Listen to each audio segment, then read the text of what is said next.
அஸ்ஸலாமு அலைக்கும் வரஹ்மத்துல்லாஹி வபரகாத்துஹு. இந்த வீடியோவில் என்ன பார்க்க போகிறோன்னு சொன்னால், யூனிட் 4ல் வாயுக்கள் தொடர்பான மிக வேகமான ஒரு மீட்டல் செய்ய போகிறோம். சரியே, மிக வேகமான ஒரு மீட்டல். இப்போ யூனிட் 4ங்கிறது வாயுக்கள் இந்த பாடம். யூனிட் 4ங்கிறது வாயுக்கள் தொடர்பான ஒரு பாடம். இதில் முதலாவது விஷயம், ஆகவும் முக்கியமான ஒரு விஷயம், இலட்சிய வாயு சமன்பாடு. இலட்சிய வாயு சமன்பாடு, இலட்சிய வாயு சமன்பாடு. சரி, இந்த சமன்பாடு தெரியாம யாரும் ஈக்கக்கூடாது. கட்டாயம் இந்த சமன்பாடு தெரிஞ்சிக்கணும், எல்லாரும் தெரிஞ்சு ஈக்கும். இலட்சிய வாயு சமன்பாடுல இந்த சமன்பாடு என்ன சொல்லுதுன்னு சொன்னால், இதான் சமன்பாடு பிவி சமன் என்ஆர்டி. இந்த சமன்பாடு எல்லாருக்குமே தெரிஞ்சு, எல்லாருக்குமே பொதுவாக இந்த சமன்பாடு தெரிஞ்சு. இந்த சமன்பாட்டில் உள்ள ஒவ்வொரு கணியங்களும் எல்லாருக்கும் தெரிஞ்சிக்கணும். இதுக்கு முன்னுக்கு நான் படிப்பிக்கிறதுக்கு முன்னுக்கே உங்களுக்கு தெரிஞ்சிக்கணும்னு நம்புகிறேன். இந்த பீங்கிறது வாயுவின் அமுக்கமாக இருக்கும். பீங்கிறது வாயுவின் அமுக்கமாக இருக்கும். வாயுவின் அமுக்கமாக இருக்கும். அதே போல வீங்கிறது அந்த தொகுதியின் கனவளவு. அந்த வாயு எந்த தொகுதியில் அடைக்கப்படுகிறதோ அந்த தொகுதியின் கனவளவாக இருக்கும்.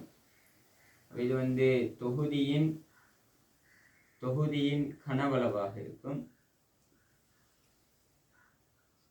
தொகுதியின் கனவளவாக இருக்கும். என்னங்கிறது வாயுவின் மூலாக இருக்கும். வாயுவின் மூலாக என்னங்கிறது வாயுவின் மூலாக இருக்கும். ஆறுங்கிறது அகில வாயு மாறிலி. ஆறுங்கிறது அகில வாயு மாறிலி. அகில வாயு மாறிலி. அதே போல டீங்கிறது தனி வெப்பநிலையாக. டீங்கிறது தனி வெப்பநிலையாக. டீங்கிறது தனி வெப்பநிலையாக. அதோடு சேர்ந்து இந்த ஒவ்வொரு கணியங்களுக்குரிய அலகு என்னங்கிறது கட்டாயமாக தெரிஞ்சிக்கணும். அப்படிங்கிறது தெரியும். வாயுவின் அமுக்கத்துக்குரிய அலகு பஸ்கல். பஸ்கல் வைக்கணும் கட்டாயம். பஸ்கல் இன்னொரு வகையில் சொன்னால், ஒரு பஸ்கலும் ஒரு நியூட்டன் மீட்டர் -2 உண்டு. பஸ்கலும் நியூட்டன் மீட்டர் -2 உண்டு. தொகுதியின் கனவளவு கட்டாயம் மீட்டர் கணத்தில் ஈக்கும். மீட்டர் கணத்தில் ஈக்கணும். அவன் கேள்வியில தொகுதியின் கனவளவை டெசிமீட்டர் கணத்தில் தந்தால், ஒரு டெசிமீட்டர் கணமும் 10⁻³ மீட்டர் கணமும் உண்டு. அப்போ நம்ம என்ன செய்யணும்? டெசிமீட்டர் கணத்தில் தந்தான்னு சொன்னால் மீட்டர் கணத்துக்கு மாற்றி போடணும். அப்போ கேள்வியில் அவன் டெசிமீட்டர் கணத்தில் தந்தால் மீட்டர் கணத்துக்கு மாற்றி போடணும். சரியா? அப்போ ஒரு டெசிமீட்டர் கணமும் 10⁻³ மீட்டர் கணமும் ஒன்று. டெசினா 10⁻1 10⁻1 கணம்டா 10⁻³ மீட்டர் கணத்துக்கு சமனாக. அடுத்து என்னங்கிறது வாயுவின் மூல். அது வளமையான அலகு உங்களுக்கு தெரியும், MOL. ஆறுங்கிறது அகில வாயு மாறிலி. இது எக்ஸாம்பிள் இந்த பெருமானத்தை தருவான். 8.314 ஜூல் மூல் -1 கெல்வின் -1 ஆக இருக்கும். இது ஆறு பெருமதி அலகோட அழகா தருவான். Joule மூல் -1 kelvin -1. இது கட்டாயம் ஒரு தரவாக இருக்கும். இது ஒரு தரவாக இருக்கும், எப்போதும் தரவாக இருக்கும். இது ஆற வச்சு நீங்க எந்தவித அலட்சியம் சேர்த்து. அப்போ ஆறுங்கிறது அகில வாயு மாறிலி. அதில் பெருமானம் அழகோட தருவான். டீங்கிறது தனி வெப்பநிலை. தனி வெப்பநிலைன்னு சொன்னால் கெல்வின் வெப்பநிலை. அப்போ கெல்வின்ல தான் நம்ம என்ன செய்யணும்? கெல்வின்ல தான் கொடுக்கணும். கெல்வின்ல கொடுக்கணும்டா, இப்போ உதாரணத்துக்கு பாகைசீல தந்தால், தரவு பாகைசீல தந்தால் கெல்வினுக்கு மாற்றி கொடுக்கணும். ஒரு 27 பாகைசின்னு தாரன்னு எப்பவுமே. 27 பாகைசியை கெல்வினுக்கு மாற்றுறதுக்கு 273 கூட்டினா சரி.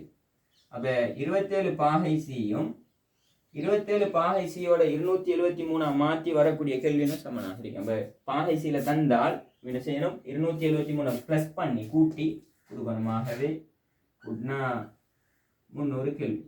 இப்போ நான் என்ன சொல்ல வரேன்னு சொன்னால், 27 பாகைசி இந்த தரவு தந்தால் அதுக்குரிய கெல்வின் வெப்பநிலை 273 கூட்டி வந்த 300 கெல்வின் ஆகிருக்கு. சரியே? அப்போ இவ்வாறு நம்ம என்ன செய்யணும்? கெல்வின் வெப்பநிலையில் இந்த சமன்பாட்டில் பிரதியிடணும். ரைட். அப்போ இதில் இந்த சமன்பாட்டை பொறுத்த மட்டும் 1 2 3 4 5 கணியங்கள் இருக்குது. 5 கணியத்தில் இந்த 6ங்கிறது எப்போதும் ஒரு தெரிஞ்ச கணியமாக இருக்கும். 6ங்கிறது எப்போதும் ஒரு தெரிஞ்ச கணியமாகிக்கும். அது வந்து எக்ஸாம்பிள் தரக்கூடிய ஒரு கணியம். அகிலவாயு மாறிலி எப்போதும் தெரிஞ்ச கணியமாகிது. அப்போ மற்ற 4 கணியங்கள் NTPV.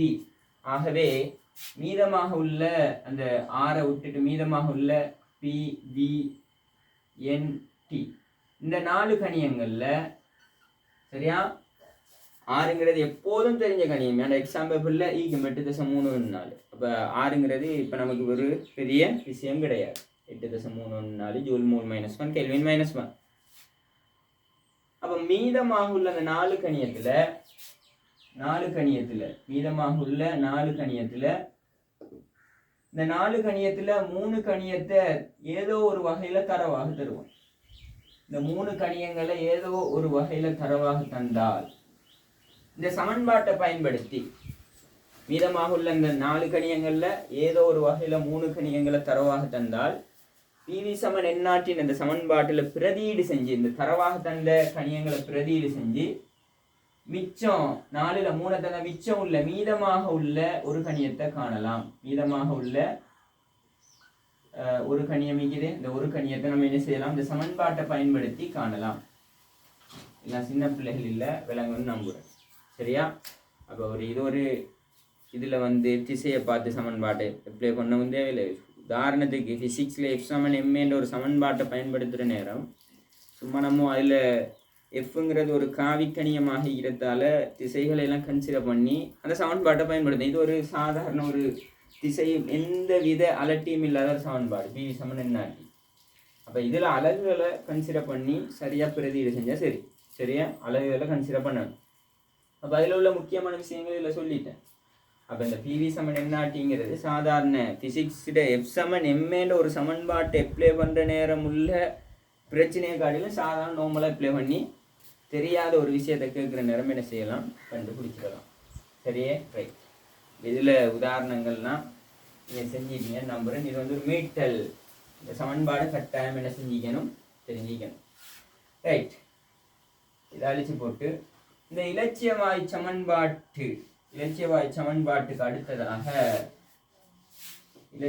சமன்பாட்டுக்கு அடுத்ததாக பொயிலின் விதி.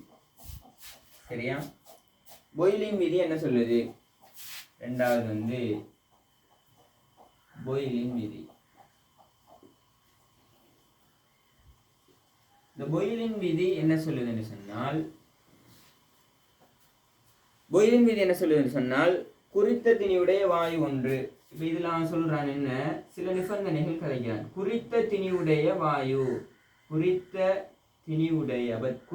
திணிவுண்டு கலைக்கிற நேரம் வாயு ஒன்றுன்னு தான் கலைக்கிறேன்.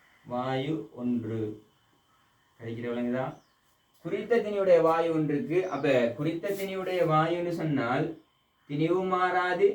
ஏன்னா குறிப்பிட்ட ஒரு திணிவு தான், அந்த திணிவை மாற்ற இல்லை. ஒரு வாயுன்னு சொல்றதால ஒரு வாயுட மூலத்திணிவு மாறாது. அப்ப இந்த சொல்லுல இருந்து ஒரு குறித்த திணிவுடைய வாயுக்கு திணிவு மாறாது. ஒரு குறிப்பிட்ட ஒரு திணிவு தான் எடுக்கிறான். ஒரு குறிப்பிட்ட ஒரு வாயுவை பொறுத்த மட்டும் மூலத்திணிவு மாறாது. அப்ப இதுல இருந்து நம்ம முடிவெடுக்கலாம், எண் சமன் மூல் சமன் திணிவின் கீழ் மூலத்திணிவு அடிப்படையில் குறித்த திணிவுன்னு சொன்னதால எம் மாறாது, திணிவு மாறாது. வாயு ஒன்றுக்கு ஒரு குறிப்பிட்ட ஒரு வாயுக்கு தான் இதை அப்ளை பண்றான். அந்த குறிப்பிட்ட வாயுட திணிவையும் மாற்ற இல்லை. குறிப்பிட்ட வாயுட மூலத்தினையும் மாறாது. இப்ப ஹீலியம்னு சொன்னா ஹீலியத்தின மூலத்தினையும், நைதரசன் சொன்னா நைதரசன மூலத்தினையும் மாறும். ஆனால் இங்க வந்து என்ன, திணிவு மாறாது, மூலத்தினையும் மாறாது. ஏன்னா ஒரு வாயுக்கு நைதரசனுக்குண்டு அந்த வாயுக்கு தான் அப்ளை பண்ண போறோம். குறித்த ஒரு வாயுக்கு அப்ளை பண்ற நேரம் அதில் மூலத்தினையும் மாறாது. ஆகவே இதுல இருந்து நம்ம முடிவெடுக்கலாம், மூல் வந்து மாறாது. இதுல இருந்து முடிவெடுக்கலாம், மூல் வந்து என்ன செய்யாது, மாறாது. அப்ப இந்த பொயிலின் விதி கண்ட மாதிரி அப்ளை பண்ற இல்லை, கண்ட மாதிரி நினைச்ச மாதிரி அப்ளை பண்ற இல்லை. குறித்த திணிவுடைய வாயு ஒன்றுக்கு தான் அப்ளை பண்ண போறோம். சரியா? குறித்த திணிவுடைய வாயு ஒன்றுக்கு. அடுத்து இன்னொரு நிபந்தனை இருக்குது. குறித்த திணிவுடைய வாயு ஒன்றுக்கு வெப்பநிலை மாறாத விடத்து. அப்ப வெப்பநிலை என்ன செய்யக்கூடாது? மாறக்கூடாது. வெப்பநிலை மாறாத விடத்து. மாறாத விடத்து. சரியா? வெப்பநிலை மாறாத விடத்து. அப்ப வெப்பநிலை மாறாத விடத்துன்னு சொன்னா என்ன செய்யாது? வெப்பநிலையும் மாறாது, மூல் மாறாது, எண் வந்து என்ன செய்யாது? மாறாது. அப்ப இதுல இருந்து வெப்பநிலையும் மாறாம இருக்கணும். மாறாம இருந்தால் பொய்யின் மீது என்ன சொல்றாரு? கனவளவானது அமுக்கத்துக்கு நேர்மாறு விகித சமனாக இருக்குமா?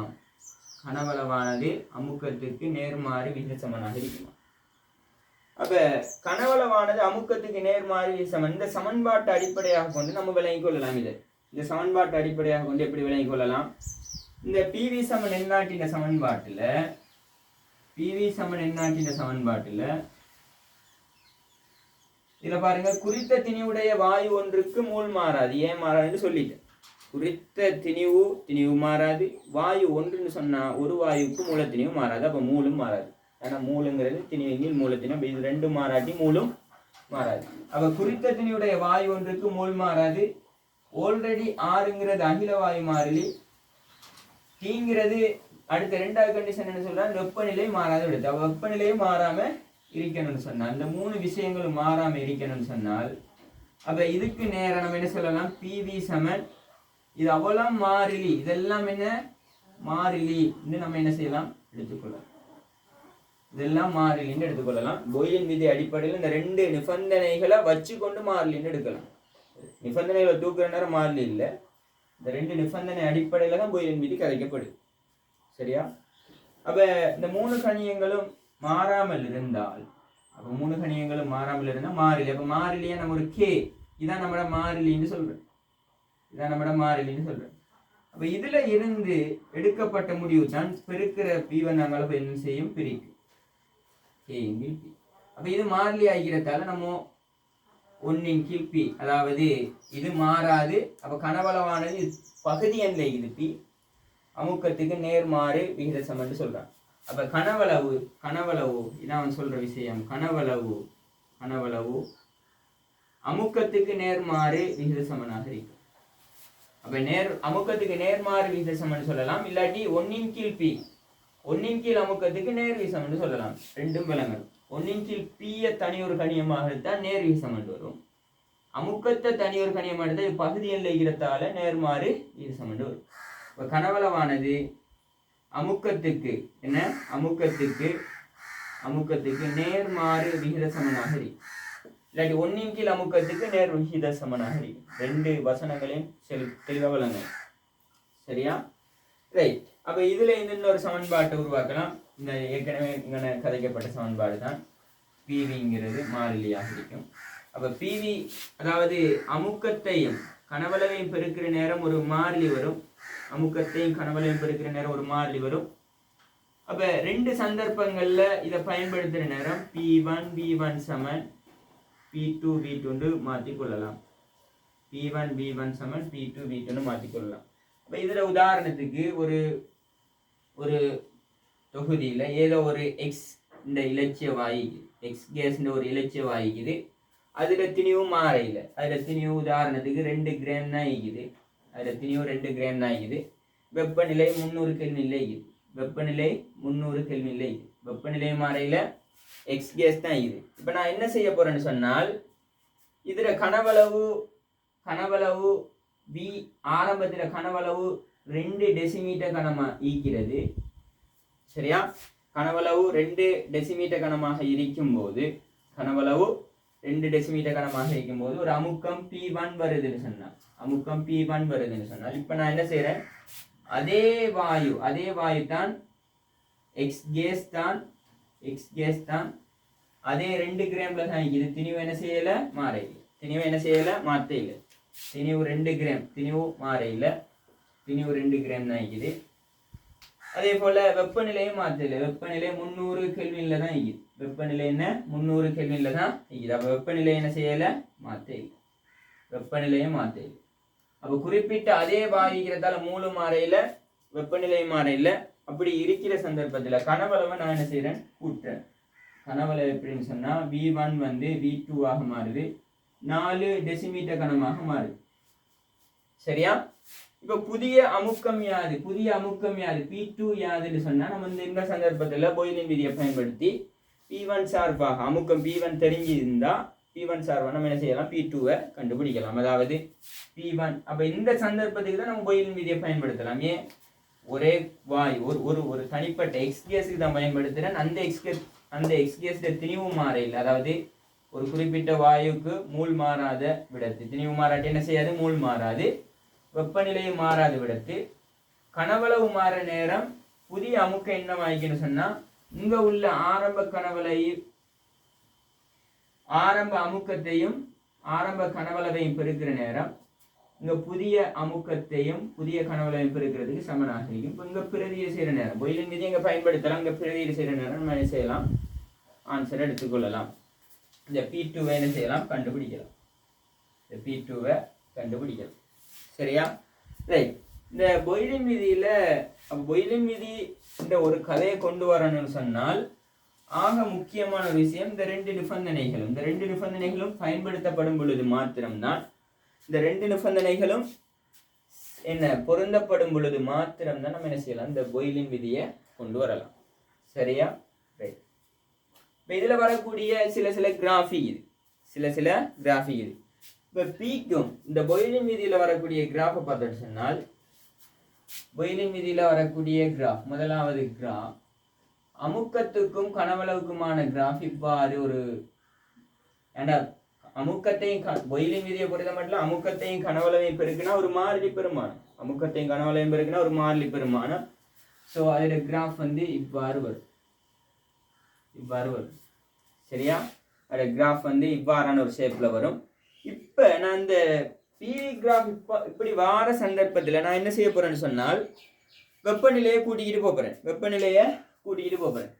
அதாவது இது ஒரு குறித்த சந்தர்ப்பத்தில் வெப்பநிலை மாறாத ஒரு வெப்பநிலைக்கு வரையப்பட்ட ஒரு கிராஃப். தெளிவாக வழங்கணும். இது T1 ஒரு வெப்பநிலையில அந்த T1 வெப்பநிலை இந்த கிராஃப் முழுக்க உள்ள ஆள்கூறுகள்ல மாறிலி. தெளிவாக வழங்கணும். இந்த T1 வெப்பநிலை இந்த கிராஃப் முழுக்க உள்ள புள்ளிகள்ல மாறிலி. அப்ப அந்த மாறிலியா இருந்தா தானே இந்த பாயிலின் விதியோடு தொடர்படக்கூடிய கிராஃப் நம்ம என்ன செய்யலாம், கொண்டு வரலாம். அப்ப இந்த கிராஃப்ல வரக்கூடிய எல்லா புள்ளிகள்லையும் T1 மாறிலி. அதே மாதிரி T1 விட ஒரு அதிகமான ஒரு பெரிய ஒரு வெப்பநிலையில மாறிலியாக வச்சு கிராஃபை வரைஞ்சா அந்த கிராஃப் மேல ஷிஃப்ட் ஆகும். ஏன் ஷிஃப்ட் ஆகும் நமக்கு தெரியுமே. இந்த கேண்ட மாறிலி எங்க உருவாகுது, NRT பெருக்கத்துல இருந்து உருவாகுது. NRT பெருக்கத்துல இருந்து உருவாகுதுன்னா இந்த T இப்ப மாறிலி தான். இந்த மாறிலியாக இருக்கக்கூடிய T 300 கெல்வின்ல மாறாம வைக்கிறதும் 500 கெல்வின்ல மாறாம வச்சும் நான் கிராஃப் வரைகிற நேரம் இந்த T கூட்டி வச்சு அந்த T மாறிலின்ற அந்த பெருமானத்தை ஒரு கூட்டி வச்சு வைக்கிற நேரம் இந்த கேட பெருமதி கூட்டிட்டு போகும். இந்த கேட பெருமதி PV பெருக்கம் கூட்டிட்டு போறதால அந்த கிராஃப் மேல ஷிஃப்ட் ஆகிட்டு போகும். அப்ப இது T1 இந்த சந்தர்ப்பத்திலையும் T1 மாறி, இது T2 வைப்போம், இது T3 வைப்போம், இது மாறிலி தான். அப்ப இந்த கிராஃப் முழுக்க T2 வெப்பநிலை மாறிலி. அப்ப இதுல என்ன கதை சொல்றேன், T1 விட T2 பெரிதாகவும் T2 விட T3 பெரிதாகும். வெப்பநிலையை மாறாம தான் வச்சுக்கொள்றேன் ஒவ்வொரு வரைஃபுலையும்.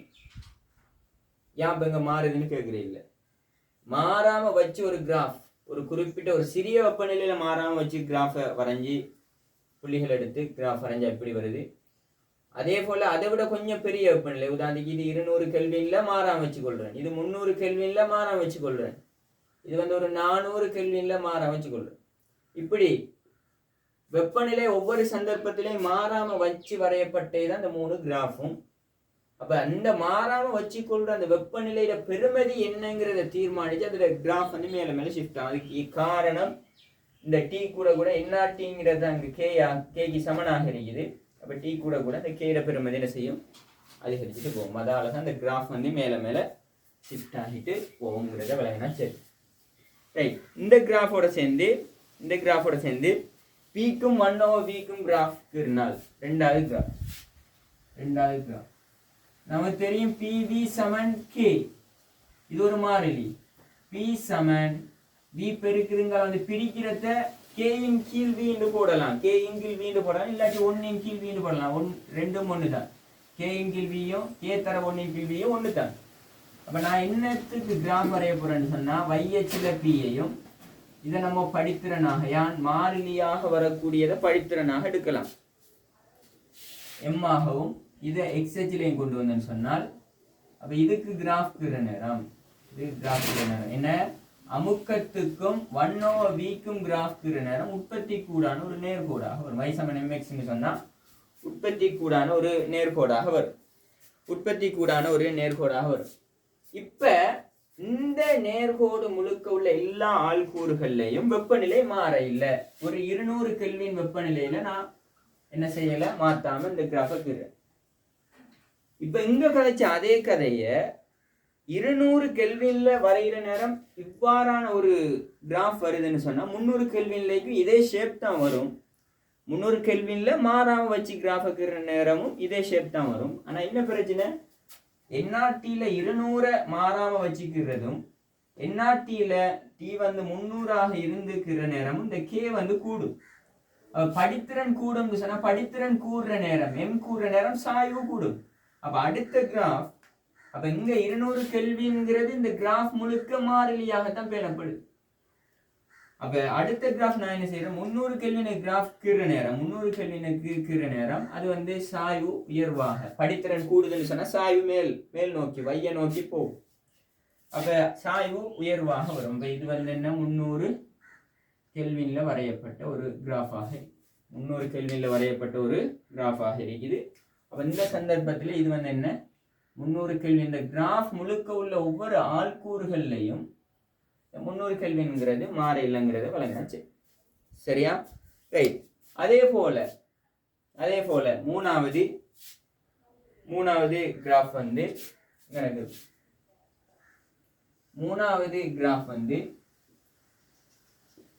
பிவியை நான் அங்கன எடுக்கலாம் இங்கனே எடுக்கலாம். பிவி எதிர் கனவளவு வரைக்கும், அதாவது பிவி பெருக்கம் கனவளவு எந்த அளவுக்கு மாத்தினாலும் பொயிலின் விதி அடிப்படையில பிவி பெருக்கம் மாறாது.